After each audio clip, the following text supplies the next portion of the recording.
too, at least now that opening up.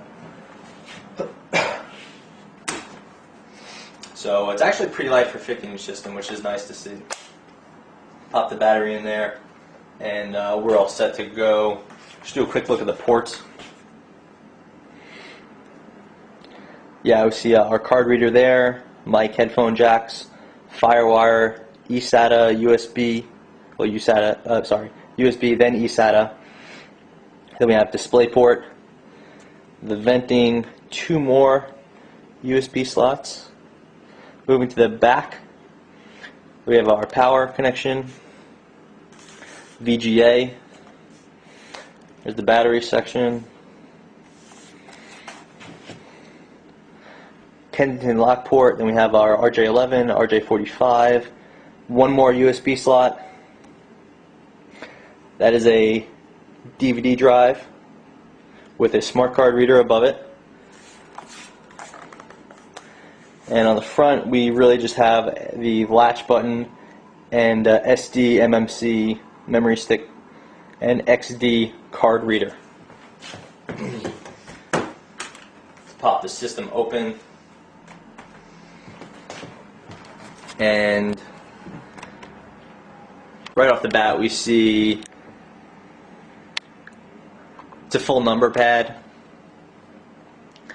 This is, then you have a fingerprint reader there. Of course, this is the nice metal lid, a metal palm rest. Moving over, we have dual cursor controls, just like on a ThinkPad. You have a pointing stick here, 3 buttons, small trackpad, so that's a little disappointing, and then 3 more buttons. Nice keyboard. They haven't done anything too dynamic with the design, but it's a solid keyboard for what it is. The focus on this one is really getting that number pad on there, so that limits the room for the rest of the system. Still, it's a full-size keyboard. So then we have a big display, and at the top you could see a little light. Just getting close here.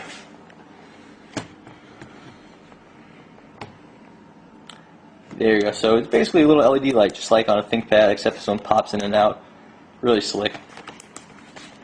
We all see that the top of the display has these 2 metal posts, and that when your system is closed down, they're going to go in there and really lock it down. So with so many systems moving away from latches on the LCD lid, it's nice to see someone really reinforcing it there.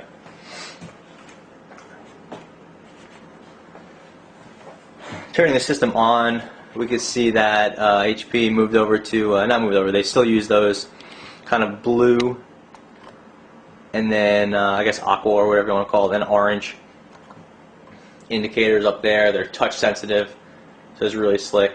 Of course, Windows 7's booting up quickly, I might add. This system, just to tell you, run down the specs. HP principal on the bottom. We have, like I said, HP EliteBook 8540p, running an Intel Core i5 520M. That's a 2.4 gigahertz processor, 35 watts. 4 gigabytes of 1.33, 4 gigabytes of 1333 megahertz. DDR3 RAM, 320 gigabyte, 720 RPM disk, and super multi-drive with light scribe. Yeah, that was a bit of a mouthful. System booted up, nice. And because we have some of the prime competition right here, I wanted to put it next to a ThinkPad T410. These things are really head-to-head competitors this year. So it's just about as close as you're going to get to prime competition.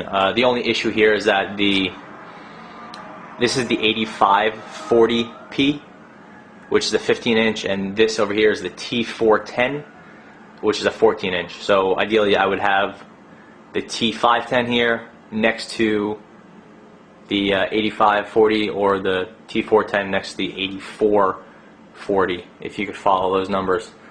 But they are prime competition, and just in case you're curious, the competition for the EliteBook Ws, like the 8540W, we're also moving to the ThinkPad Ws, so the W510.